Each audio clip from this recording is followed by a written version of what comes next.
by EM, you can see that Dynamin has assembled just as it does with purified liposomes. And you can also see that these tubules bundle and wrap around each other. In fact, Dynamin was first identified as a microtubule bundling protein, and we think what it's doing here is bundling these lipid tubules as it forms them. Just in passing, we also think the twisting that was seen in those GTP experiments reflects the unraveling of these bundled lipid tubules, because these things unravel in the presence of GTP. All right, now in the presence of GTP in the real life situation, we have GTP in solution, then we add Dynamin. You don't see these hairy projections, but what you see coming off the bead are small vesicles that appear.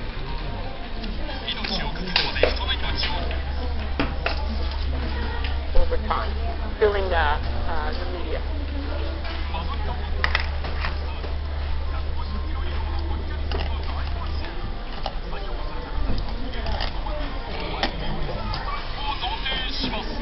So this assay, which allows us to visualize vesicle formation, also allows us a very simple biochemical assay for vesicle formation. We simply take the beads with a little bit of fluorescent lipid and incubate them with Dynamin with or without nucleotides and non-hydrolyzable analogs, and then sediment them for a couple of seconds in a microfuge tube and look for the released fluorescent lipid. And you can see that the release of fluorescent lipid into the supernatant is absolutely dependent on Dynamin and GTP. Mutants of Dynamin that are defective in binding or defective in self-assembly are unable to release vesicles from these supertemplate beads.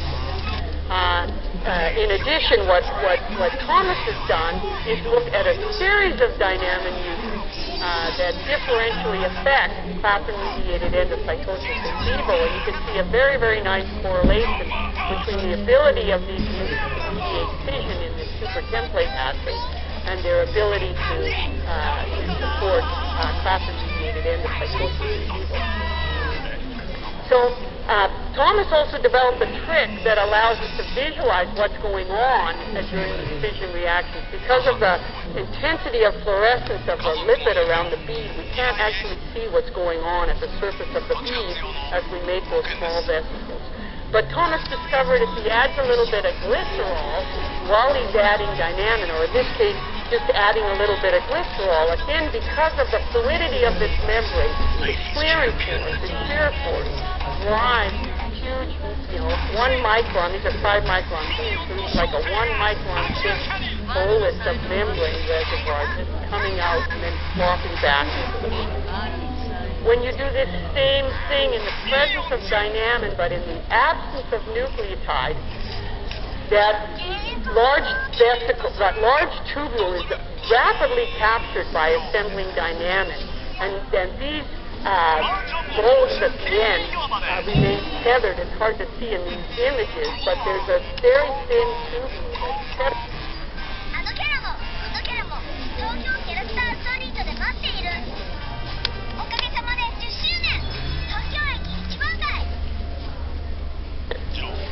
So Sandy Schmidt is here at the Department of Cell Biology at Scripps and has been so since 2000. I've had a really wonderful opportunity of knowing Sandy for many years. In fact, since she was a graduate student with Jim Rossman at Stanford. And I can say that Sandy has, through every step of her career, really demonstrated an excellent science with true leadership and mental skills. Sandy is most widely recognized as a really leader in the field of endocytosis. She was really the first to introduce an in vitro assay for analyzing endocytic dynamics, and that quickly led her to Dynamic as a central regulatory GTP for this whole process.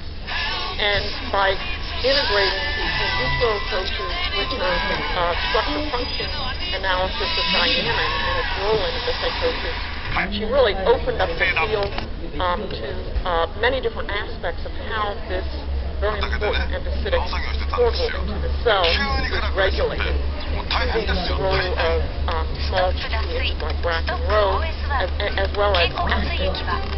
Now, more recently, and this is what we're going to hear about today, Sandy has been integrating various new biophysical approaches for dissecting this really important process within cells.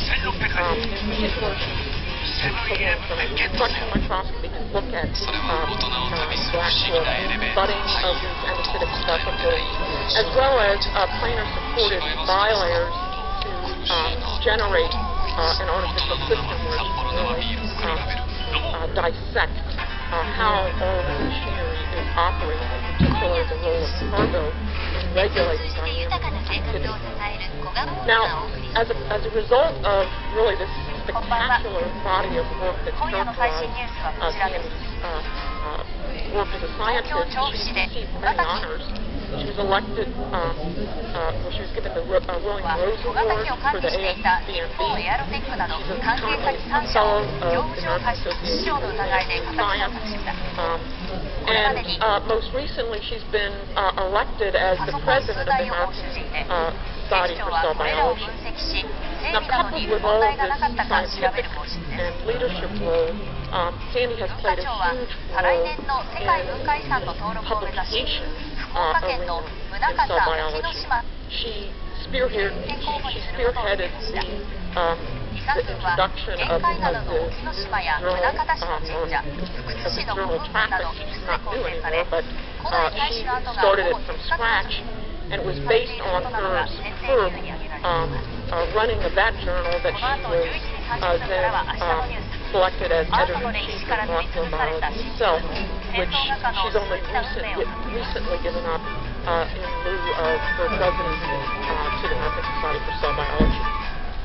So I should mention that Sandy received her BS at the University of British Columbia. I mentioned she got her PhD at Stanford, and then she postdoced at Yale with Ira Mellman before moving to Scripps in 1988, where she has been there since.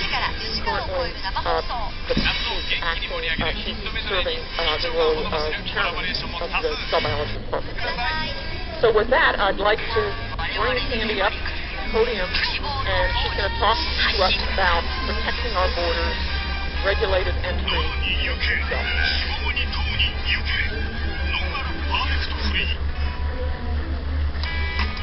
Thank you very much. It's a pleasure to be here and to see many old and new friends. I have not visited the United States.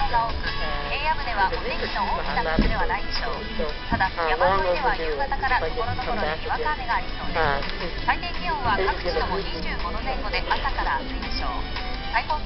The plasma membrane is the barrier that protects the delicate intracellular environment from the harsh extracellular milieu. It's also a sophisticated communication device, which is important to keep in mind.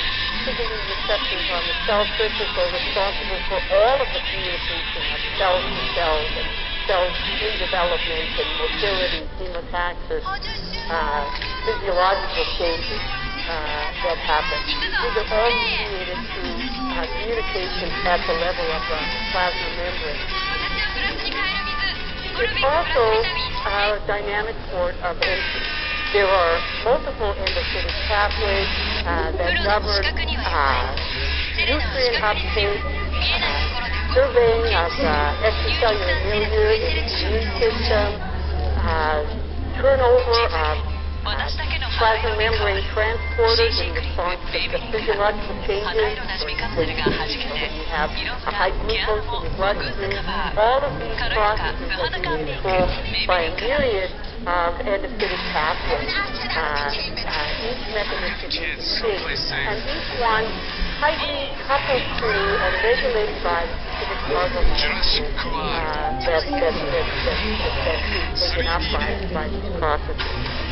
Today's talk is going to focus on plasma-mediated endocytosis, which is the major endocrine pathway in the cell, certainly the best understood endocrine pathway in the cell, and is involved in specific internalization of receptors and concentrated internalization of receptor ligand complexes.